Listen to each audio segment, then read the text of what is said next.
Okay, ready to dive into Atonement, this Donald Firesmith novel. Let's do it. It's a fascinating exploration of, well, everything, really. Human nature, AI, what it means to rebuild. Right, and it all unfolds through the eyes of this one guy, Jackson Brown.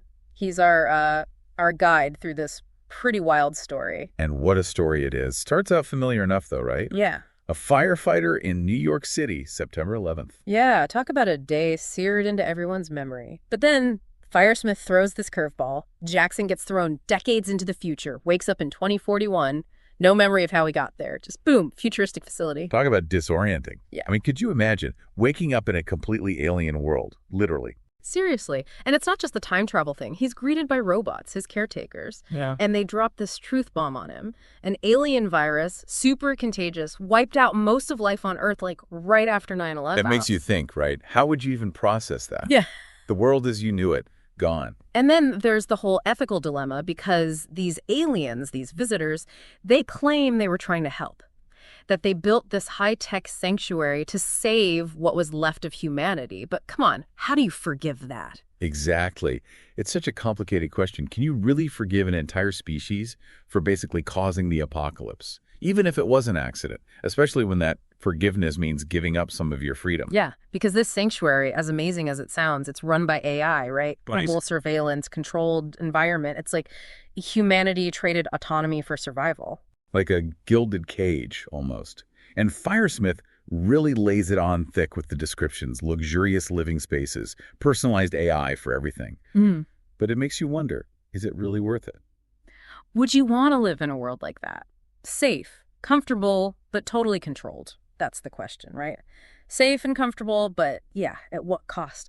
And it gets even more complex because the visitors, they don't just build the sanctuary, they apologize. Can you imagine getting a galaxy-wide mea culpa from the beings who accidentally wiped out your planet? It's wild. And okay, remember how Firesmith described them? Not exactly warm and fuzzy. Went for that whole unsettling vibe. Not the benevolent aliens you might hope for. Not at all, but they're laying it on thick with this apology tour. And then they take it even further. They offer this plan, this universal wealth thing. Right, basically AI handles all of humanity's needs. No more jobs. Everyone just gets to chill and pursue their passions. Which, on the surface, sounds kind of amazing. No more alarm clocks, no more Monday blues. But then you really think about it, and would something feel off? Like, what happens to ambition? Purpose? That's the crux of it, isn't it? It's like Firesmith is poking at what it even means to be human. Do we need challenges to feel fulfilled? Especially when those challenges are kind of what got us into this mess in the first place. Exactly. It's that classic be careful what you wish for scenario. And remember, this whole utopia is being offered by the very beings who almost drove humanity to extinction. Trust doesn't come easily in this equation. It makes you wonder, what would you even do in that situation? Embrace the comfort, knowing the strings attached. And in the middle of all this, we've got Jackson, our firefighter, trying to figure out his place in all of this. And he does. He makes a choice. He decides to study ecology to help repopulate the earth with animals. It's kind of beautiful, right? Even with everything so messed up, he finds a purpose. But of course, that's not where the story ends.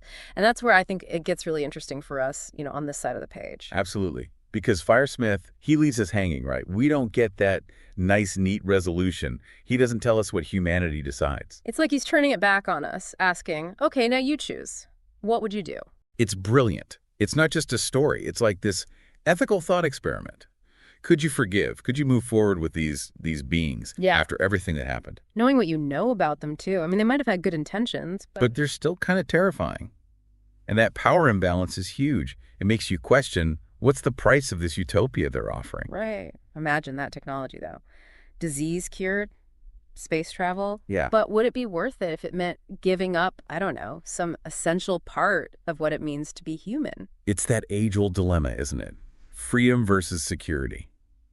And Firesmith, he doesn't shy away from those hard questions. No, he really digs in. And I love how he shows the ripple effects, It's not just about this one decision. It's about rebuilding ecosystems, rethinking resources, even basic human relationships. Everything's different now. It really makes you appreciate the preciousness of the world we live in now. I know, right? It's like taking stock. What do we value? What are we willing to fight for? And honestly, I think that's what makes Atonement so powerful. It forces us to ask those questions about our own world, our own choices, even without an alien apocalypse thrown in. Especially as AI keeps advancing. It's like Firesmith is holding up this warped mirror to our own future.